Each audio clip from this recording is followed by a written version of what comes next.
ซาสายเลือดทหารปราบมารแก้วแดงขุนสาประทิอุบาทที่นาฏปักรัฐปราศัยเราอยู่เป็นลาวสร้างลาวให้สีวิไลลูกจารึกไว้นำใจสามเหล่าทหาร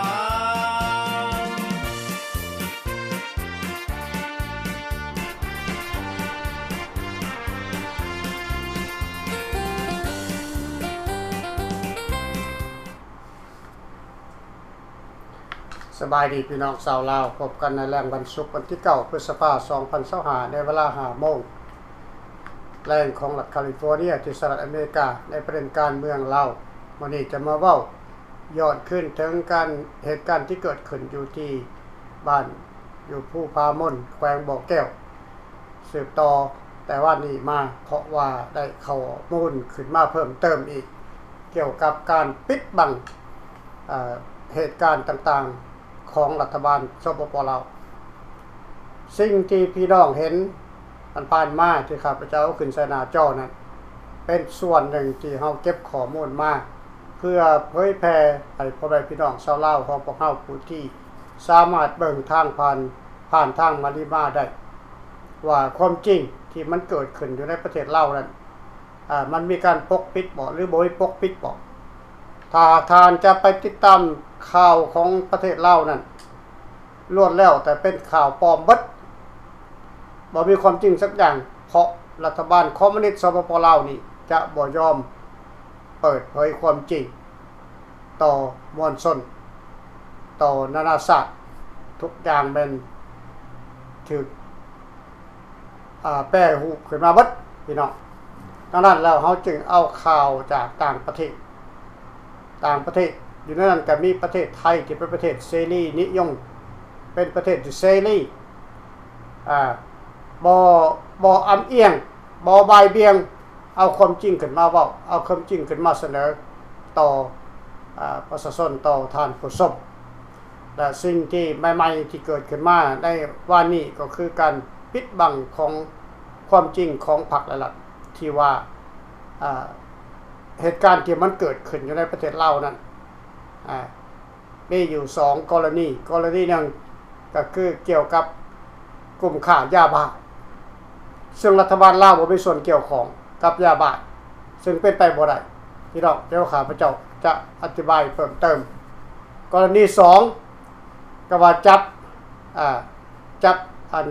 ทหารม่งได้4คนใช่อันนี้ก็อ้ำเอียงคือกันอ้ำเอียงเกินตัวนี้ก็ได้พี่น้องรัฐบาลลาวจับแพะขึ้นมาอ้างจับแพะขึ้นมาแก้หน้าประชาชนคนลาวเศร้าม่งที่หากินอยู่ตามผู้ด้อย อยู่ในแข้งบ่อแก้วนั้นแกเขาบ่ได้เป็นทหารเขาเป็นประชาชนหาเช้ากินค่ำบ่ฮู้จักเรื่องลาวยังหมดแต่รัฐบาลลาวจับเข้ามาเพื่อแก้ตัวว่าเป็นกลุ่มของม่งท่านบอกพี่น้อง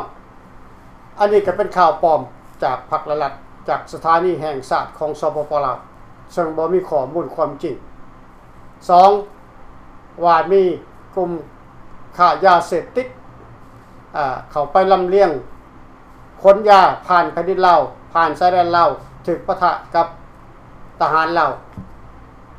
ให้บอกพี่น้องและข้อมูลที่ไทยที่เอานำออกมานั้นมันบ่แม่นการลาดตระเวนของทหารสปป.ลาวพวกทหารหว่าแดงเข้าโจมตี3ฐานของกองทัพค่ายเข้าตีค่าย3ค่าย3แห่งอยู่ในผู้พามนน่ะพร้อมเดียวกันทหารลาวบ่ได้ทันได้เตรียมตัวทหารลาวบ่ได้ออกไปล่าทหารลาวบ่ได้เฮ็ดหยังพากันนอนเฉยอยู่พากันลิ้นไผ่กินเหล้ากันอยู่พี่น้องนี่คือความจริงแต่รัฐบาลลาวฆ่ายาบ้ากับทหารบ่าแดงและเมื่อรัฐบาลลาวโกงพวกบ่าแดง300 ล้าน 300 ล้านพี่น้องซึ่งบ่มีวันจะบ่ฮู้ว่ามื้อใดรัฐบาลลาวจะจ่ายคืนรัฐบาลลาวเป็นทำเป็นเสยเมยเฮ็ดเป็นเสยเมยบ่ฮู้บ่หนาวบ่ร้อนบ่หนาวดังนั้นภายเจ้านี่เขาก็คือว่าแดงเขาก็ต้องเข้าโจมตีเพื่อสั่งสอนเพื่อสั่งสอนพี่น้องแล้วอีกกรณีนึงเกี่ยวกับคนเผ่ามง3 คนนั่นที่ถูกจับไปนั่นก็หาเรื่องว่าไทยอยู่เบื้องหลังไทยให้การฝึกซ้อมคน4 คนหั่นวะข้อมูลเนี่ยมันคันท่าว่านั่งฟังและบ่วิจัยนั่นมันตีรวมไปเบิดพี่น้องมันตีรวมไปเบิดว่าเผ่ามงนี่เป็นเผ่าใหญ่เป็นมีติดอาวุธอยู่ในภาคเหนือคันท่าเฮาบ่วิจัยน่ะพวกท่านก็จะคิดว่ามันเป็นจริงเผ่ามง3 คนที่ถูกจับไปนั่นเป็นประชาชนและเหตุใดจะไปหาว่าไทยนั่นฝึกซ้อมให้การช่วยเหลือทางด้านการทหารอันนี้คือเป็นการจี้จูดหาเรื่องให้ประเทศไทยส่วนข้าพเจ้าเองก็บ่เห็นดีถ้าข้าพเจ้าเป็นเจ้าหน้าที่ไทยข้าพเจ้าก็จะยอมขึ้นคือกันข้าพเจ้าจะบ่ยอมก้มหน้าให้สปป.ลาวให้พวกพรรคคอมมิวนิสต์สปป.ลาวจังได๋ก็สันติภาพของไทยก็เหนือกว่าลาวอยู่แล้วแม่นแหละเหนืออยู่ลาวอยู่แล้วศักยภาพของไทยก็เหนือกว่าลาวอยู่แล้วจะไปเก่งกว่าหยังไทยนี่คันบอกง่ายๆนี่ยอมรับทุกอย่างที่รัฐบาลสปป.ลาวต้องตีมาตั้งแต่พรรค175ไปต้นมาจนถึงปัจจุบันนี้50 ปีเต็มๆรัฐบาลไทยบ่เคยตอบโต้รัฐบาลไทยบ่เคยตอบโต้รัฐบาลลาวเขาจะเว้าจังได๋มาก็เฮ็ดเป็นหูหนวกไปเฮ็ดคือบ่ได้ยินไปให้ประชาชนให้นักข่าวเอาขึ้นมาเว้าแล้วก็แล้วรัฐบาลบ่ให้ความสนใจข้าพเจ้าก็บ่เห็นประเทศใดที่ว่าเป็นคือประเทศไทยที่เฮ็ดทำเป็นเสยเมยบ่ฮู้ร้อนฮู้หนาวเฮ็ดให้พวกประเทศลาวนั่นมีข้อแข้งข้อขึ้นพี่น้องถ้าบ่ปราบเขาก็แห้งนับมือเอาเปรียบเอาเรียบไปเรื่อยๆทุกวันเนาะและหาว่าลาวนอกเป็นผู้ให้การช่วยเหลือซึ่งหลักฐานบ่มีพวกเขาเว้าเรื่อยๆว่าพวกเขาบ่ได้สนับสนุนการความรุนแรงพวกเขาต้องการอยากให้มีการรื้อฟื้นสนธิสัญญาเวียงจันทน์173เท่านั้นเพื่อขับไล่ทหารต่างชาติออกจากประเทศเราอิงใส่สนธิสัญญาของการ18 ข้อของความเป็นกลางของเราปราศจากทหารต่างชาติอยู่ในประเทศเราเดี๋ยวนี้มีทหารจีนเข้าไปนะหั่นมีทหารแก้วเข้าไปนะหั่นมีทหารรัสเซียเข้าไปนะหั่นมีทหารพม่าเข้าไปนะหั่นก็คือทหารของเจ้าเวยเจ้าเวยคุมอำนาจอยู่ในแขวงบ่อแก้วทั้งแขวงเป็นถิ่นของเจ้าเวยรัฐบาลลาวบ่มีสิทธิ์เข้าไปแต่ต้องอธิปไตยของเจ้าเวยอันนี้อยากให้พี่น้องเข้าใจนำกันว่าโอ้เจ้าเวยนี่ไปสร้างคาสิโนสร้างโรงแรมสร้างตึกใหญ่เบิลดิ้งสูงหลายที่หลายแดนเฮ็ดให้ลาวเจริญ No พวกท่านคิดผิดไปบ่ล่ะแขวงบ่อแก้วทั้งแขวงเป็นประเทศของเจ้าเวยบ่แม่นประเทศลาวเจ้าเวยซื้อขาดตัวแล้วเจ้าเวยสร้างเดินบินระดับชาติอยู่ในแขวงบ่อแก้วถ้าว่าเจ้าเวยบ่เป็นเจ้าของแผ่นดินเจ้าเวยบ่ลงทุนหลายปานนั้นดอกสร้างไปยังเดินจนขอถามเบิ่งลงทุนสร้างไปยังเดินจน ถ้าว่าเจ้าเวยบ่มีความมั่นใจว่าเจ้าเวยเป็นเจ้าของประเทศส่วนหนึ่งของแผ่นดินลาวอีกต่อไปวาก็จะเข้าไปวาแดงก็จะเข้าไปยึดเอาดินดอนทางภาคเหนือของเรา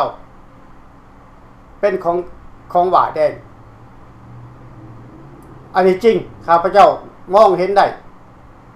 ข้าพเจ้าแนมเห็นได้ว่าวานี่เขาเข้ามาทดสอบเป็นเขามาทดสอบสัญญาภาพหรือว่าอันน่ะศักยภาพของเราทหารลาวนี่มันแข็งแกร่งขนาดใดแค่แต่เสียงปืนแตกพอเท่าไหร่แล่นแล้วใช่ก็แล่นแล้วใช่ดังนั้นว่าเขาก็เห็นแล้วว่าเขามีอำนาจเหนือพอที่จะยึดเอา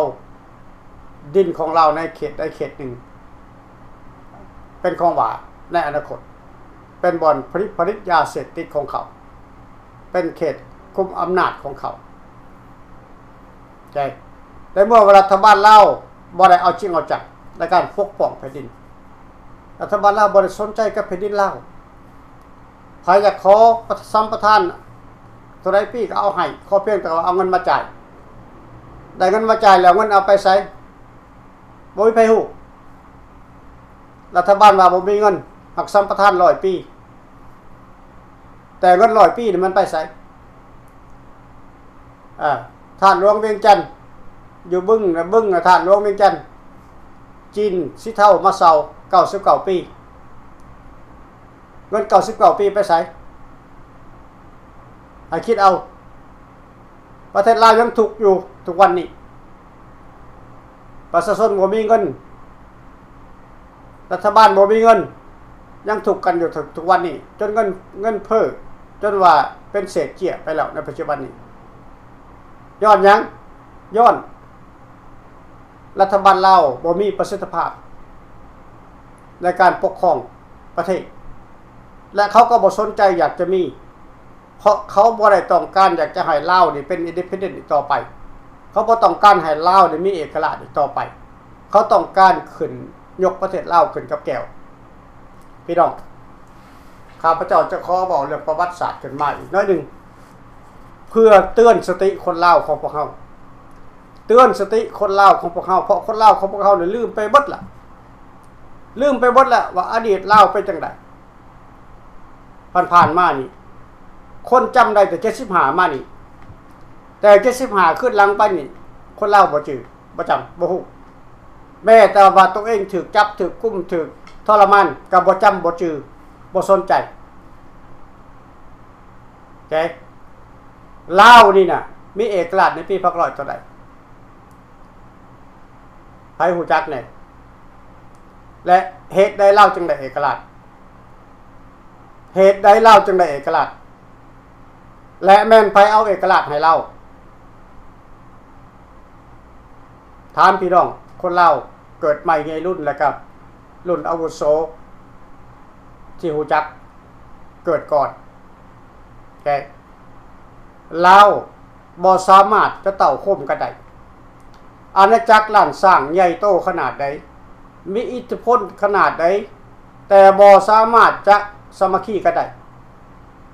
แบ่งแยกเป็นหลายเจ้าหลายจอมแบ่งแยกเป็นหลายพรรคหลายพายเฮ็ดให้ศัตรูเขาแทรกแซงได้ง่ายโอเคและมาเว้าสั้นๆว่าเป็นยังปี1954ที่เราได้รับเอกราชจากฝรั่งเศสหลายคนคิดว่าฝรั่งเศสเขาไปฮุกฮั่นเขาไปล่าหัวมึงขึ้นในประเทศเราไปเฮ็ดสงครามอินโดจีนกับเวียดนามเสียสงครามถอนน่ะกำลังออกจากเวียดนามให้อเมริกาเขาไปแทนก็แม่นถึกส่วนหนึ่งแต่เฮาบ่เว้าเรื่องแก้วเฮาบ่เว้าถึงเวียดนามเฮาเว้าลาวซะก่อนว่าอาณาจักรลาวเฮานี่น่ะเมื่อก่อนฝรั่งจะเข้าไปยึดครองน่ะ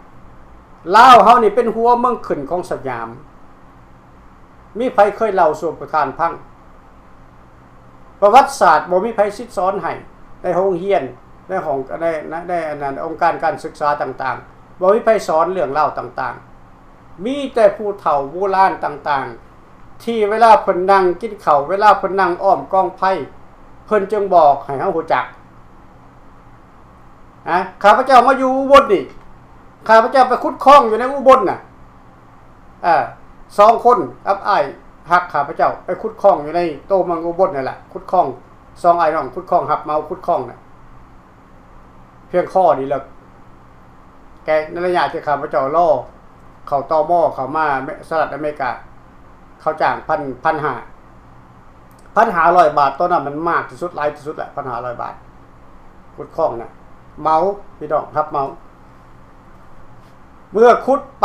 ได้คลองใกล้ๆจะเข้าฮอดอันน่ะทางใหญ่นั่นมันมีเฮือนหลังหนึ่งแต่หลังก็บ่ใหญ่ดอกซ้ำเฮือนบ้านเฮานี่ล่ะมันสิเว้าก็ซ้ำเถียงหน้าบ้านเฮาแต่ว่าเถียงหน้าบ้านเฮาในสมัยก่อนมันใหญ่เด้มันบ่ได้น้อยเด้เถียงหน้าเฮาบ้านเฮาในสมัยก่อนน่ะเดี๋ยวนี้มันเป็นตุก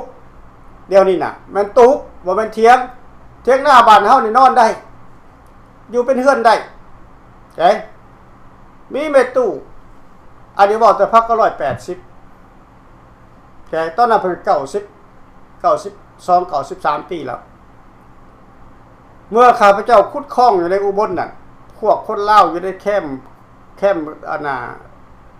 คนทางน่ะบ้านอีสานบ้านลาวน่ะเต็มบ่ล่ะเขาว่าเขาห้องเขาว่าจังได๋ไอ้ลาวมาขุดคลองสุดท้ายจังซี่เขาดูถูกเฮาทุกมื้อเขาบอกให้เฮาแต่เฮาก็ก้มหน้าเฮ็ดเพราะเฮาบ่มีแผ่นดินในเมื่อก่อนมีแม่ตู้นั่นกับร้านน้อยเราคนหนึ่งร้านน้อยเราประมาณ10 ปี11 ปีคลองนั่นขุดมากใกล้กับใกล้สิฮอดคันไดบ้านเราหั่นแหละแต่บ่ได้คันไดดอกแต่ทางใหญ่มันสิออกมาทางใหญ่แล้วมันจะใก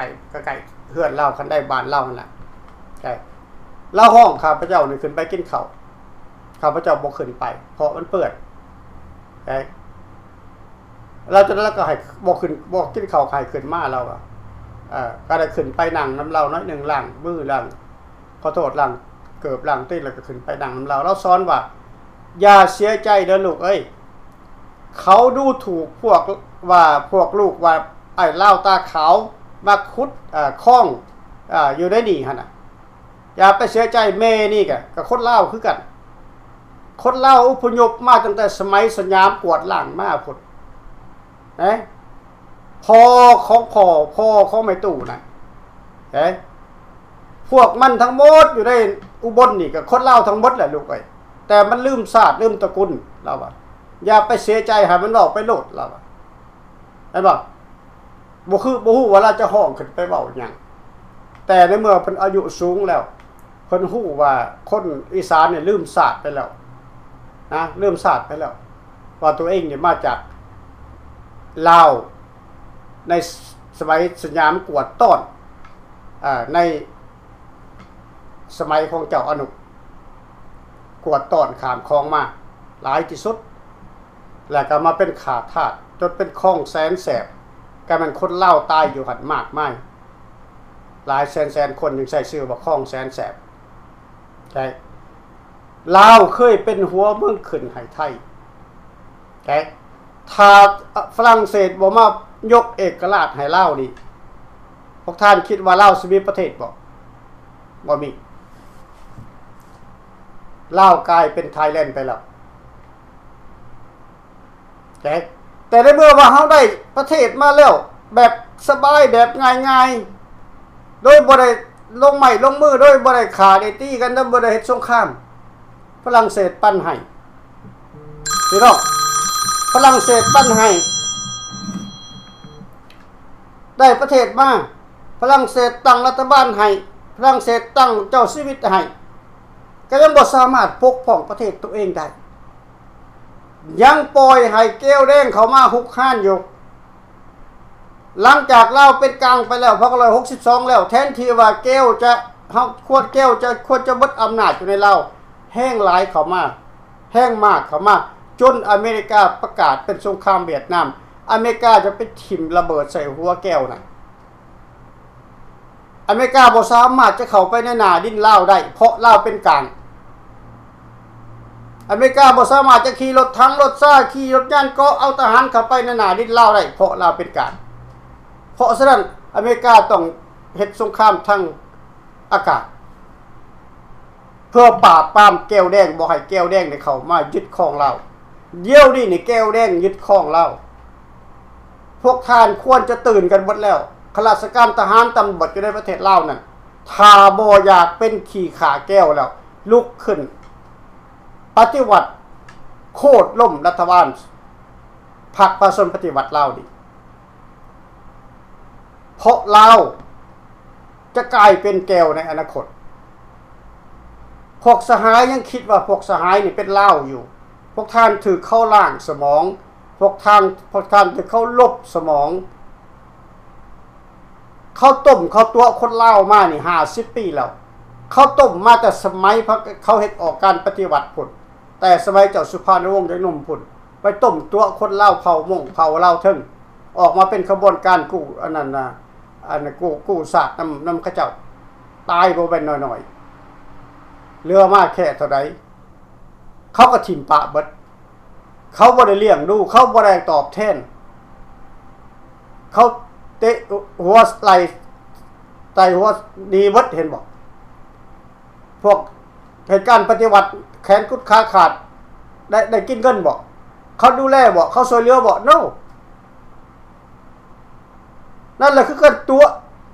การยั่วการหลอกการลวงของลัทธิคอมมิวนิสต์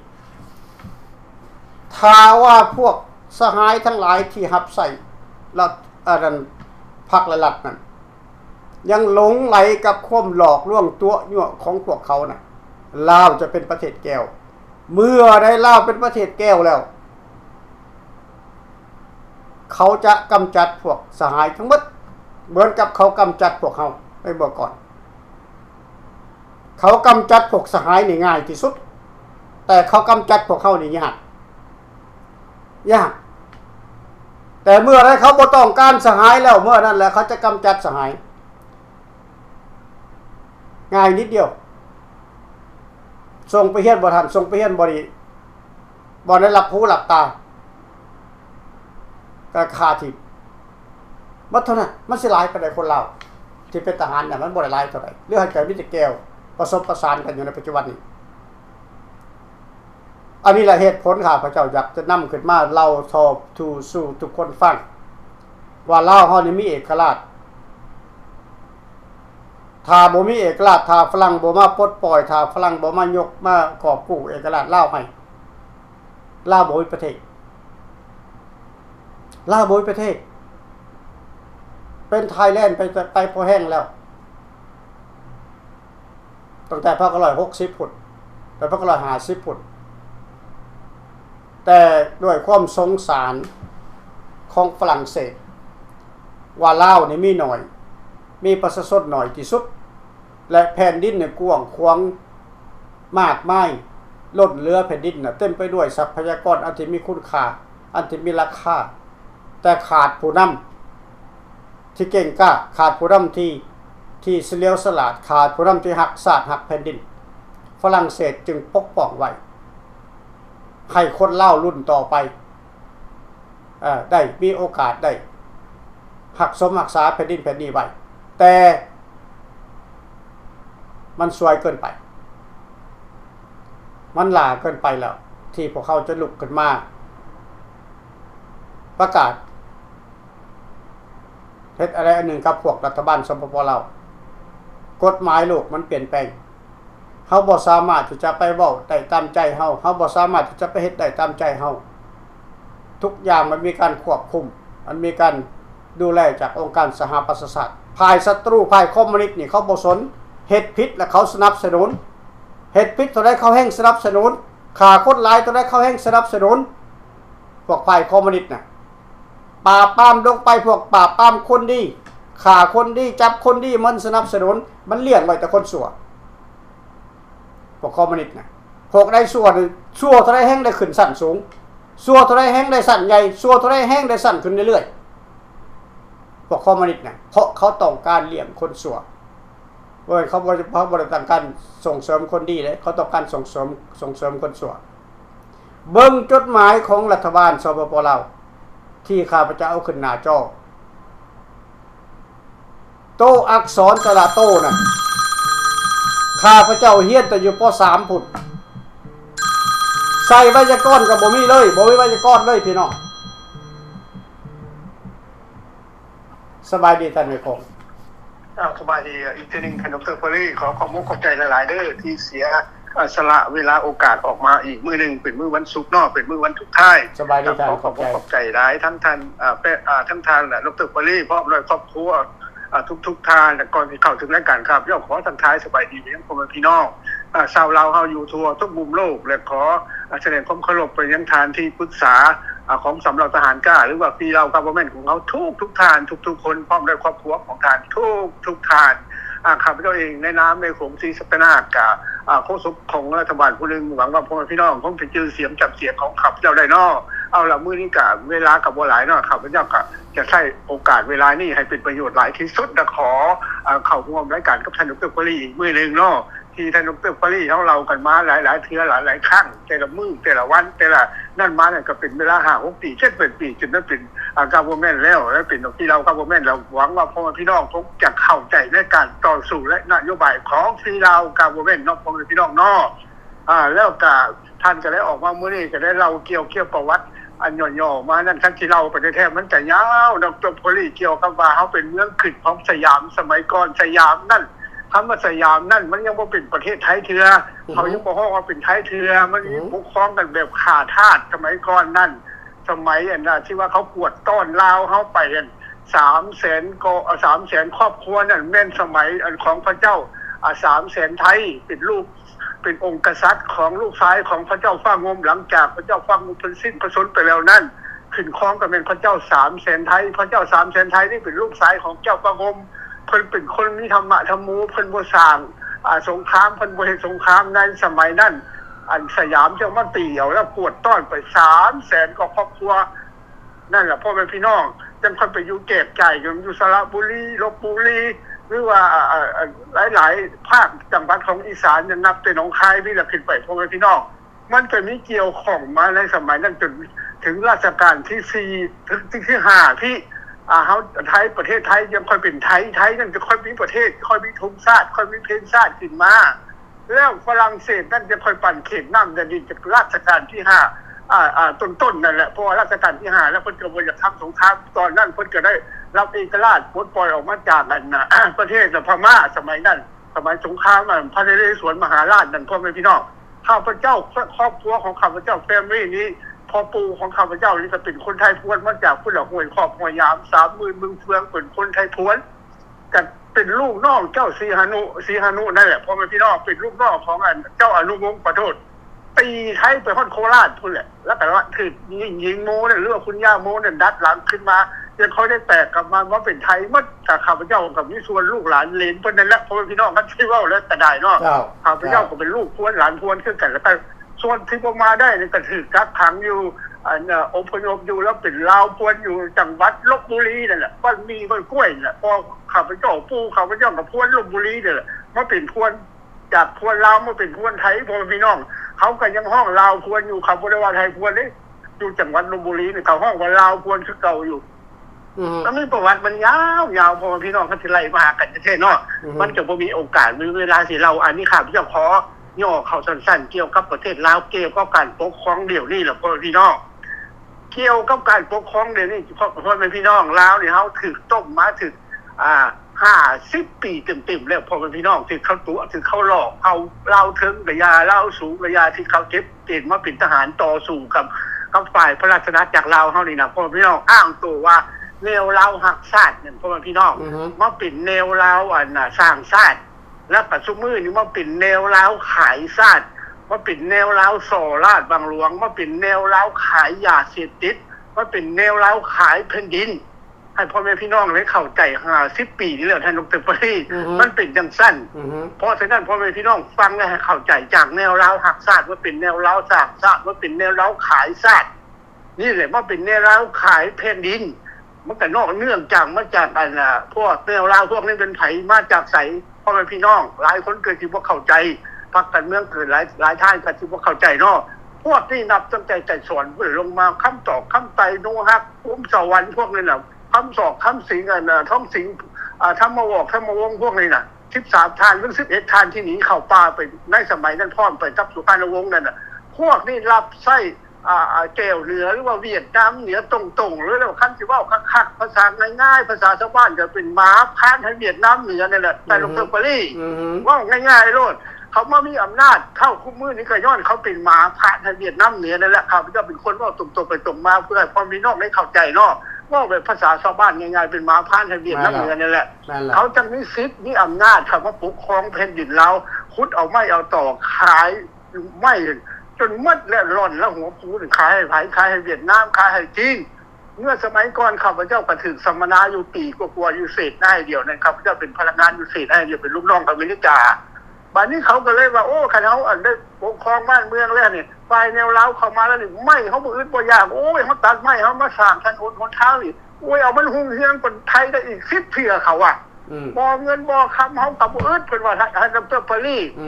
บ่เงินบ่คำเขาก็บ่อึดคันเฮาเอาขุดค้นขึ้นมาในเมืองลาวเฮาคน 3-4 ล้านนี่โอ้ยแต่สิรวยเพิ่นว่าแล้วกับสมัยนึงเพิ่นเข้ามาอีกเพิ่นจะฮือกันเกี่ยวกับรถไฟทางรถไฟเห็นได้ว่ารถไฟเข้ามาแล้วนี่รถไฟคนไฟสูงเข้ามาแล้วโอ้ยลาวเฮาสิเจริญการค้าขายพุ่นแหละฮอดประเทศจีนด้วยว่าซั่นรถไฟนี่ก็ได้ว่าซั่นเอายังไปค้าขายแล้วข้าพเจ้าเห็นหยังค้าขายบ่มีโปรดักต์มีสินค้าของเราบ่แม้จะไม่กินเขียวให้นะดร.ปรีแต่ยังเมกอินไซน่าได้บอกได้น้อยที่เขาไปซื้ออยู่ตลาดจีนนี่บ่เขาขนไม้จากลาวไปไม้ไผ่ประเทศแม่อินไซน่าไม้กินเขียวนี่นะลาวยังบ่มีปัญญาเฮ็ดขอโทษบ่แม่นดูถูกเท่าเดียวนี้ก็ยังบ่มีมีบาม่ามีไวๆเห็นก็ยังบ่มีปัญญาเฮ็ดยังไปซื้อของไทยมากินมาแดกมาสแตมอยู่ขอโทษมันก็ยังมาอวดตู่อวดใหญ่แล้วก็ยังได้ยินข่าวออกมามื้อนี้ว่าทางเป็นดูมันก็เป็นว่าท่านยูท่านเทพยูออกมาออกแล้วก็เพิ่นว่าอันรัฐบาลลาวคุยโม้ว่าอีก5 ปีนั่นน่ะอันลาวสิเป็นศูนย์กลางอันน่ะยังก็ค่าค้ำบนค่าค้ำใหญ่ที่สุดธนาคารค้ำใหญ่ที่สุดอยู่ในประเทศลาวหรือในนครหลวงเวียงจันทน์นั่นแหละเพิ่นว่าอีก5 ปีแล้วลาวประชาชนลาวนี่จะหมดทุกข์หมดยากว่าซั่นสิมีอินคัมดีแต่ละคนสิมี GDP ดีสิหมดทุกข์หมดยากว่าซั่นว่าโอ้ข้าพเจ้าเรื่องหัวขนตายมันตัวว่ามัน50 ปีแล้วพอมันพี่น้องอยู่ในสภาเนี่ยก็ยังบ่ตื่นบ่ยังบ่เปิดบ่หัวใจยังบ่เปิดบ่ปัญญานั่นยังบ่มีคักมันตัวว่า60 ปีข้าพเจ้าว่าทางจะให้หลุดพ้นออกจากความทุกข์ความยากประเทศลาวเลยบ่จำเป็นมีค้ำท่านดร.ปรีบ่จำเป็นมีธนาคารค้ำข้าพเจ้าสิเว้าให้ฟังเดี๋ยวนี้ก็ได้ฟันธงเลยก็ได้เดี๋ยวนี้ง่ายที่สุดดร.ปรีอันนี้ฟังคักๆเด้อบ่เกิน2 นาทีข้าพเจ้าที่อธิบายนี่เลย1รัฐบาลลาวเนี่ยเท่าคุมือนี่มันเป็นรัฐบาลแก้วเป็นหมาพระในแก้วแล้วเป็นรัฐบาลคอร์รัปชันขายชาติขายแผ่นดินไล่ลูกขึ้นหมดประเทศเนี่ยไล่มันออกหนีคือศรีลังกาเนี่ยแล้วก็เปลี่ยนแปลงระบอบพวกปฏิการเราทั้งหลายนี่ก็พวกหมาพระอเมริกาพวกหมาพระเวียดนามเหนือนี่เขามาเป็นเสรีประชาธิปไตย2ไล่พวกรัฐบาลหมาพระนี่ออกจากเมื่อให้มันเบิดอำนาจแล้วคืนอำนาจให้ประชาชนแล้วนั่นแหละมันจะเหมือนพวกความทุกข์ความยากนะพ่อพี่น้องมันจำเป็นนี่ค้ำหรอกพ่อพี่น้องค้ำแล้วมันเขาเอาไปกินจนหมดแล้วจีนเอาไปกินหมดแล้วไส้ดีเขาก็ยังบ่พอเพราะฉะนั้นถ้าหากว่ารัฐบาลลาวหรือว่าพวกมหาพานี่ยังคุมอำนาจยังอยู่ในเผด็จการอำนาจนี่มันบอกว่าจะมีค้ำหรือพ่อพี่น้องหรือว่าท่านผู้ฟังที่เคารพทุกคนทานที่ได้ฟังเนี่ยอีก100 ปีครับยังฟันตรงไหนรถมันก็บ่พ้นจากความทุกข์เพราะว่าเขายังแตกยังแดบอยู่ยังคอร์รัปชันอยู่ยังกอบโกยอยู่ยังขายประเทศยังขายแผ่นดินอยู่แม่นบ่ให้ดร.ปรีแม่นถูกต้องเอาขอบใจหลายๆท่านดร.ปรีบ๊ายบายเจ้าขอบใจนำท่านในโครงสุสัตนะเพิ่นบอกถูกต้องทั้งหมดพี่น้องอันว่ารัฐบาลลาวออกมาโฆษณาส่วนเสื้อว่าอีก5 ปีลาวจึงจะเจริญเพราะรัฐบาลลาวจะคุดค้ำขึ้นมาเป็นเงินค้ำประกันธนาคารโลกและเอามาinvestment เอามาลงทุนพี่น้องในปี1980ในปี1990นี่แหละ90 89 90 ข้าพเจ้าได้ยินเข้ามาหูเลยว่ารัฐบาลสปป.ลาวโฆษณาส่วนเสือออกสถานีแห่งชาติของสปป.ลาวเพื่อปล่อยข่าวมาถึงประชาชนลาวนอกว่าประเทศลาวจะเจริญปี2020ลาวเจริญปี2020ลาวเจริญทุกคนท่องขึ้นใจบัดทุกคนข้าพเจ้าไปทางใดไผก็เว้าว่าปี2020ลาวเจริญปี2020ลาวเจริญแต่ข้าพเจ้าบ่สนใจดอกตอนนั้นข้าพเจ้าก็จังเรียนหนังสือจังยังอยู่บ่ได้สนใจไปออกไปซุ่มแซวน้ำหมู่น้ำครูพวกผู้ใหญ่เขาเจ้าเขาก็เว้ากันทั่วทุกครั้งและข้อมูลตัวนั้นเนี่ยมันมาถึงพวกลาวอพยพได้จังได๋แต่ก็ย้อนว่าคนลาวต่างประเทศนี่กับเมื่อลาวล่ะนำเอาข้อมูลตัวนั้นที่ว่าเขาห้องไปสัมมนาแล้วเอามาสัมมนาคนลาวอพยพด้วยกันนี่อยู่ต่างประเทศต่อโดยบ่ได้สัมมนาแบบเขามาห้องมานั่งฟังสัมมนานำวัดนำว่าสัมมนานำบ่อนกินเลี้ยงกินคานไปจังซั่นเว้าเข้าหูกันแต่ละคนก็ขึ้นใจกันเบิดทุกคนใช่คนลาวต่างประเทศนี่พากันดีมกดีใจว่าปี2020ลาวเจริญฮอด2020มาแห้งแย่แห้งย่ำลงไปทองรุ่นออกมาขออีกเวลา5ปีฮอด2025ลาวสิเจริญแท้ประกาศ2025ลาวสิเจริญ2025ลาวย่ำแย่เขาก่อนเก่าเงินบ่มีราคาเลยประเทศใดเขาก็บ่ใส่เงินเราพี่น้องประเทศใดเขาก็บ่ใส่เงินเราโอเคจากเงินห้องว่าเงินกลายเป็นเจียเศษเป็นเศษเจียในปัจจุบันนี้โอเคมาอีกบ่ซ้อนไส้ออกมานี่เอาคำขึ้นมากับมอทองรุ่นออกมาสิคุดเอาบ่อคำขึ้นมาเอาคำมาเป็นมาคำประกันพี่น้องต้องเข้าใจว่าแผ่นดินลาวทั้งแผ่นน่ะเป็นของจีนไปหมดแล้วบ่อคำแต่ละบ่อนนั่นเป็นของจีนไปหมดแล้วรัฐบาลลาวติดหนี้จีนล้นฟ้าบ่มีวันจะจ่ายได้เงินค่าไฟรถไฟฟ้านี่อีก100ปีก็จ่ายบ่หมดนะให้เข้าใจและเงินที่ยืมมาใช้ส่วนตัวอีก100ปีก็บ่หมดฉะนั้นเงินนี่มันจึงตกราคาประเทศลาวจึงตกอยู่ในความทุกข์ยากพวกนี้เขาตัวไปวันๆตัวไปวันๆซื่อๆเขาบ่ได้มีแนวคิดสร้างสรรค์เขาบ่ได้มีปัญญาที่จะนำเอาเศรษฐกิจเข้าไปในประเทศลาวเพื่อบรรลุเศรษฐกิจให้มันผ่านบ่มีแต่เขาคิดหาแง่ตัวว่าจะตัวจังได๋สิตัวจังได๋คนจิตจะเสื่อแต่บ่ตัวมันก็เสื่ออยู่แล้วคนลาวอยู่ในประเทศข้าราชการทหารตำรวจเสื่อเบิดพรรครัฐเว้ายังเสื่อเบิดโอเคคันมันบ่ตัวก็ยังเสื่อมันตัวแห้งนักเข้าไปกว่านั้นเป็นเท่านั้นลาวของพวกเขาโง่มาตลอดเท่าทุกวันนี้ยังโง่อยู่โง่แต่ว่าอวดเก่งโง่แต่ว่าอวดฉลาดโง่แต่ว่าอวดว่าตัวเองดีมีความรู้อันนี้มันนิสัยคนลาวของพวกเขาทุกวันนี้แก้วเหยียบข้ออยู่เจ๊กเหยียบข้ออยู่รัสเซียเหยียบข้ออยู่ทุกวันนี้ประชาชนทุกคือโตเหือดรัฐบาลบ่มีการดูแลแก้ไขยังบัดย้อนเขาบ่ได้เป็นคนลาวเขาบ่เป็นคนลาวเขาบ่เป็นเชื้อสายลาวเขาสิเป็นห่วงไปใหญ่หยังคนลาวตายหมดประเทศแห่งนี้เขาจึงจะได้นำเอาคนสาดเขาเข้ามาคือแก้วนั้นมันเต็มหมดประเทศเรากลายเป็นแก้วไปเลยอย่าลืมว่าถ้านักคตต่อไปนี่ลาวนี่จะบ่มีไผเข้าไปเกี่ยวข้องแต่เมื่อก่อนนี่เฮามีฝรั่งเข้ามาแก้ไขปัญหา ต่อมาเฮาอเมริกาเข้ามาช่วยเหลือแต่ในต่อไปนี่จะบ่มีไผช่วยเหลือไผ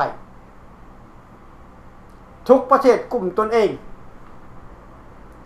อยากมีเอกราชสู่เอาเองบุกเอาเองบ่มีประเทศใดช่วยให้เข้าใจจังซั่นแล้วเมื่อไรล่ะคนลาวของพวกเขานี่จังสิมีแนวคิดจากปกป้องชาติปกป้องแผ่นดินว่าบดคนในประเทศลาวนั่นล่ะหรือว่าคนในประเทศลาวเนี่ยเป็นแก้วไปเบิดแล้วบ่เป็นเจ๊กไปเบิดแล้วบ่มีแต่ซื่อบ่แต่ว่าจิตใจเลือดเนื้อจิตวิญญาณยังไปอยู่น้ำแก้วเบิดแล้วไปอยู่น้ำเจ๊กเบิดแล้วมันจึงบ่มีหยังเกิดขึ้นเฮาจะให้ทุกคนเฮาคนลาวของพวกเฮานี่หวนขึ้นหลังให้ดีๆหลายประเทศที่เขาต้องการเอกราชแต่เขาบ่ได้เอกราชความว่าจะได้เอกราชเนี่ยมันบ่แม่นของง่ายไต้หวันนี่เจริญระดับเทียบเท่ากับมหาอำนาจความเจริญของเขายังบ่มีเอกราชเขาก็อยากได้เอกราชอยู่ปัจจุบันนี้เขาก็สู้อยู่อยากได้เอกราชแต่มันไผจะไปมอบเอกราชให้ไต้หวันอเมริกาก็บ่กล้าฝรั่งก็บ่กล้ายุโรปก็บ่กล้าถ้าไต้หวันอยากมีเอกราชไต้หวันก็ต้องยกสูงตัวเองขึ้นมาเป็นเอกราชให้โลกรับรู้จึงจะได้ลาวก็คือกันเอกราชในปัจจุบันนี้มันเอกราชจอมปลอมเอกราชก็ได้มาแต่เพียง947พุทธแต่เดี๋ยวนี้เอกราช47นั่นมันบ่มีแล้วมันหมดไปแล้วถือแก้วยึดอำนาจไปแล้วเป็นแค่แต่เอกราชที่เขาเอามายกขึ้นมาเพื่อให้คนลาวเฮาได้รู้จักว่าลาวมีเอกราชเท่านั้นแต่ไผปกป้องเอกราชบ่มีไผปกป้องแก้วยึดไปหมดแล้วภาษาแก้วเต็มหมดในราชการทองรุ่นก็บอกภาษาแก้วทองสิงห์ก็บอกภาษาแก้วอยู่ในราชการสอนไส้ก็บอกภาษาแก้วอยู่ในราชการบ่ได้ว่าภาษาลาวแสดงว่าลาวเบิดแล้ว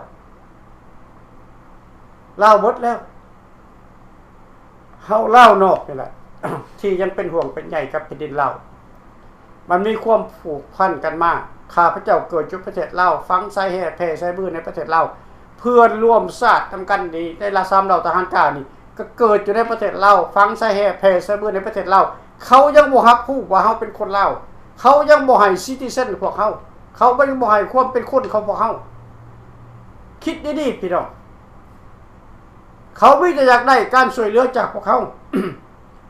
แต่ความชั่วเขายกให้พวกเขาความดีเขาเอาไปเบิดให้คิดนำกันพี่น้องคนลาวบ่แม่นว่าเฮาเสียใจบ่แม่นเว้าเพื่อให้พี่น้องมันเข้าใจว่าพวกพรรคและรัฐสปปลาวนี่ทุกวันนี้มันเห็นเฮานี่นะเป็นศัตรูเบอร์หนึ่งของพวกมันแต่ปากมันน่ะจะเว้าม่วนเว้าหวานแต่ในบัญชีดำของมันเนี่ยมันหมายแบบเบิดให้เข้าใจเนาะน่ะฉะนั้นแล้วถ้าคนลาวของพวกเฮานี่หากบ่มีใจต่อสู้บ่มีใจเข้าร่วมกันเรียกร้องให้มันมีการเปลี่ยนแปลงในลาวนี่มันจะบ่มีคำว่าลาวอีกในอนาคตพี่น้องสบายดีท่านแม่คงโอเคสบายดีอีกทีนึงท่านดร.บุรีขอโทษหลายๆขอรบกวนอีกแค่ 2-3 นาทีก่อนที่จากกันไปเนาะใช่เลยครับมื้อนี้ก็ถือว่าเป็นมื้อพิเศษหรือว่าสเปเชียลเนาะขอยืนเวลาอีกจักเล็กน้อยเกี่ยวกับเอกราชนี่นะข้าพเจ้าอยากขอย้ำอีกแล้วเพิ่มเติมให้พ่อแม่พี่น้องหรือพรรคการเมืองบ่เข้าใจในการต่อสู้ท่านดร.บุรีคำว่าเอกราชนี่นะลาวเฮาได้มาตั้งแต่1953พุ่นมันมีอยู่ในเจนีวาก็มีแล้วก็มีอยู่ในเชเนลของฝรั่งเศสก็มีสุวรรณภูมิสมัยนั้นเพิ่นก็ยังได้ไปเซ็นรับเอาเพิ่นเป็นนายกนั่นน่ะเพราะว่าพี่น้องหลังจากเจ้าสมสนิทเป็นนายกแล้วต่อมาก็แม่นท่านปุ๋ยชนะนิกรแล้วจากนั้น เทอมที่2ก็เป็นสุวรรณภูมิคือเก่านั่นเพิ่นก็ได้ไปเซ็นเอาเรียบร้อยแล้วอยู่ในหันแล้วเฮามีประวัติเฮามีปึ้มเฮามีหลักฐานทุกสิ่งทุกอย่างมีเกี้ยมีสอยอยู่หันแต่ว่านักการเมืองพรรคการเมืองพ่อแม่พี่น้องลูกหลานหลานที่เกิดใหม่ใหญ่น้ำหลัง75นี่สิบ่เข้าใจว่าเฮามีเอกราชคือเอกราชเฮาบ่มีแล้วแก้วเอาเอกราชมาให้เพิ่นก็177ที่บักไก่สอนเซ็นเอาแก้วเข้ามานี่ว่าเอาได้เอกราชจากเวียดนามนี่ผิดพ่อแม่พี่น้องผิดหนักตัวนี้ผิดใหญ่เลยพรรคการเมืองนักการเมืองบ่เข้าใจเพราะฉะนั้นครับอยากจะขออธิบายเรื่องให้พ่อแม่พี่น้องหรือพรรคการเมืองทุกๆพรรคกันออกมาทวงเอาเอกราชของเฮาบ่เป็นว่าเฮายังบ่มีเด้เฮามีมาแต่ว่าคือเขาลบล้างลืมล้างแล้วเขาบ่เว้าบ่ให้เฮาฟื้นเขาว่าเฮาบ่เป็นเขาว่าเฮาเป็นอพยพตัดออกจากลาวย้อนว่าเขาย้ายเฮาฟื้นเรื่องนี่แหละเรื่องอันน่ะเอกราชนี่ขึ้นมาเพราะว่าเอกราชนี่มาจากไสมันมาจากเพลงชาติธงชาตินี่ว่าเฮามาเป็นประเทศล้านชาตินั่นนี่พวกพี่น้องเข้าใจบ่นั่นแหละเฮาเป็นล้านชาติแล้วมันเป็นลาวนั่นมันมีธงชาติลาวชาติ3หัวนั่นทุกมื้อนี่สมัยนี้คนก็ยังนับถืออยู่100กว่าประเทศทุกชาติ3หัวนั่นทุกชาติมันเป็นทุกคอมมิวนิสต์ทุกเพื่อนเลือดอันนั้นน่ะมันทุกคอมมิวนิสต์โดยตรงออกมาจากป่าที่ว่าอันนั้นเทศราชกับเจ้าพระสุพรรณวงศ์เอาออกมาเนี่ยนะต่อสู้นั่นน่ะเขาอ้างคุ้มปืนเลือดทุ่มเข้ามานี่เพราะฉะนั้นพอมันมีน้องหรือพรรคการเมืองทุกพรรคเข้าใจแล้วออกมาต่อสู้ร่วมกันเป็นภาคเดียวเป็นล้าวนิ่งเดียวกันที่พ่อเราเอกราชที่มันข้างค้ากันนี่ที่เป็นของเฮาอยู่นี้บ่แม่นว่าเฮาบ่มีเฮามีแต่เขาปิดบังปิดไว้ให้ลูกหลานบ่เข้าใจในเรื่องนี้เนาะเอาขอขอบใจท่านดร.กลิ่งกลิ่งบ๊ายบายเจ้าขอบใจท่านไปคงขอบใจหลายๆท่านเรื่องเอกราชเล่าเขานี่มันมีแต่มันถูกซับซ้อนเปลี่ยนแปลงเอกราชของเราที่ได้มานั้นได้มาจากโลกเสรีปกครองด้วยราชอาณาลืมไปแล้วตามปกครอง ปกครองไปด้วยkingdom มีเจ้าชีวิตเสรีประชาธิปไตยแต่หลังจาก75เป็นต้นมาพรรคคอมมิวนิสต์แก้วแดงร่วมกับพรรคคอมมิวนิสต์ลาวแดงเปลี่ยนวันและเวลา ลึกล่างโตเก่าไปเพราะบ่อยากให้ประชาชนอยู่ในประเทศเดี๋ยวฮู้เฮียนถึงประวัติศาสตร์ของเราและนำเอาประวัติศาสตร์ใหม่ขึ้นมาซิดสอนคนรุ่นใหม่เกิดแต่175เป็นต้นมานี่ ให้ฮู้ได้แต่ซ้ำนี่ให้ฮู้ได้แต่75ขึ้นมานี่ว่าประเทศลาวนี่ได้มาจากความหักจงหักภักดีจากไอ้น้องเวียดเฮียนได้ซ้ำนี่และซิดสอนให้เกียรติสร้างโลกเสรีให้เกียรติสร้างทุกประเทศโลกเสรีพิเศษมันให้สร้างอเมริกาให้เกียรติสร้างอเมริกาดึกด้อยห้ำทอมาแข่งนี่ก็ฮู้จักว่าอเมริกาเกียรติสร้างอเมริกาแต่แทนที่ว่าประเทศลาวนี่ขอข้านมาขอเงินขอกินขอเขานำอเมริกาแต่กลับบ้านไปแล้วซิดซ้อนให้ลูกหลานคนลาวนี่เกียรติสร้างอเมริกานี่คือการโฆษณาส่วนเสือของพวกบอดี้แม่นไปก็เป็นพวกพรรครัฐพวกแนวเล่าขายศาสตร์นั่นแหละจะเป็นพวกพรรครัฐแต่ปัจจุบันอยากให้คนเล่าเขาพอเข้าเกิดขึ้นมาแล้วให้หูจักหักศาสตร์ให้หูจักหักแผ่นดินต้องสะสมประเทศชาติบ้านเมืองเฮาไว้เจ๊กเอาไปแล้วเจ้าเวยเอาไปแล้วแขวงหนึ่งแล้วตายตัวเลยเวียงจันทน์นี่ไทยเจ๊กสีเทาคุมเกมอยู่เวียงจันทน์ก็เป็นประเทศจีนไปแล้วพี่น้องอย่าลืมได้อย่าลืมว่าทหารเจ๊กกับบี้โยหันทหารแก้วกับบี้โยหันทหารรัสเซียกับบี้โยหันทหารพม่ากับบี้โยหันในประเทศลาวประเทศเดียวมีทหาร4 5 ชาติแล้วมันจะมีเอกราชได้จังได๋มันจะมีความมั่นคงได้จังได๋ มันจะเกิดสงครามการเมืองในขั้นต่อไปคนลาวตายลูกเดียวเขาจะไล่ข่าขามคลองมาอาศัยประเทศไทยอยู่